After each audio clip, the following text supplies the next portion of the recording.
in the tough times.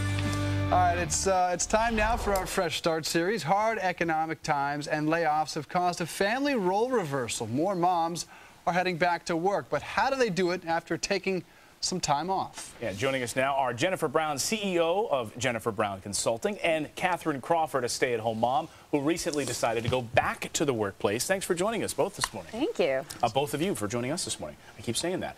All right, so Jennifer, tell us about the process here. If you're home for a while, maybe you've had a child, or you're just trying to get back in the workforce. What is step one to try to get back into the workforce, the daily grind, so to speak? Absolutely. So the big mistake that people make is, I got to go to Craigslist, I got to go to the job boards, and just keep hammering away at those virtual tools that we have, where you're competing against hundreds, maybe thousands, to be noticed. And so a lot of my career counseling work, and this is how I worked with Catherine, is to say, you know, who do you know in your network, and get really creative, start to think outside the box. Who does your husband know? In her case, he's in the similar industry as she is in, and so had contacts she didn't have. And when we did an inventory of everyone in her world where she could ask for coffee, she could ask for an informational chat, we found that there was a lot of people that would like to know Catherine, know about her skills, know who she is, so they can refer her. I can see why. I know. You found people very receptive, Catherine? Absolutely, yeah. And I think more than anything, it was such a morale booster, because I was focusing on Craigslist and the New York Times, and I was not getting any response except, you know, maybe to find out there's a lot of scam artists out there, and so it was really, really getting me down. And so to take charge of it, as Jennifer coached me to do.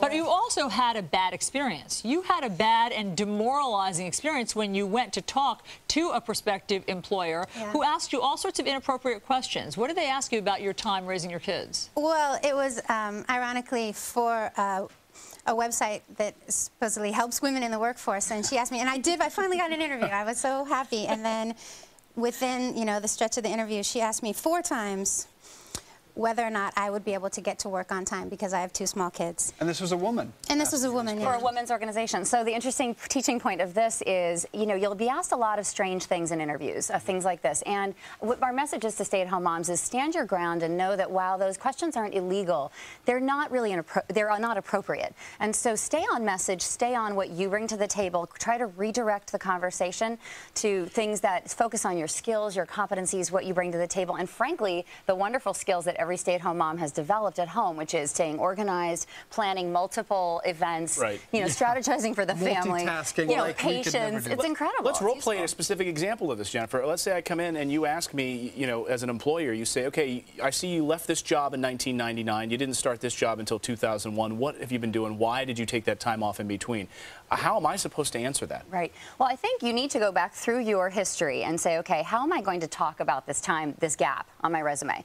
Chances are you probably were involved in some things. You know, many of us are involved in community events, volunteerism, church boards, PTAs, etc. If you were even in a small role, don't really pressure yourself to say, well, I didn't lead that or I didn't transform that. If you even had a small role on a team of something in the community, there are skills that you got out of that opportunity. So have a soundbite ready to go that talks to what you gained from and what the impact was that you had on the group you were working with. And then I would say, moms, now where there's a gap and you're in the middle of the gap, so it's not in your history but in your present, get involved. Start creating stories outside of your role as a stay-at-home mom where you are taking a leadership role in the community, and you can speak to that. The second you walk into an interview, you should have 3 examples of how you have managed something, however small, you had an impact, you connected people that weren't connected before. You know, it can be really anything. So take the pressure off yourself. So how'd it go? Has it been successful? I got a job. Okay. Right. There's a happy ending to this story. I'm feeling pretty good right now. That's great. I accepted a job last Thursday. Oh, congratulations. So your tips worked. They really did, well. and she prepared. She knows what she's talking about. That's a fresh start. Thanks so much, Jennifer Brown of Jennifer Brown Consulting, and Catherine Crawford, returning to work. Thank you so much. Thank you. Good luck. That's great. Great story.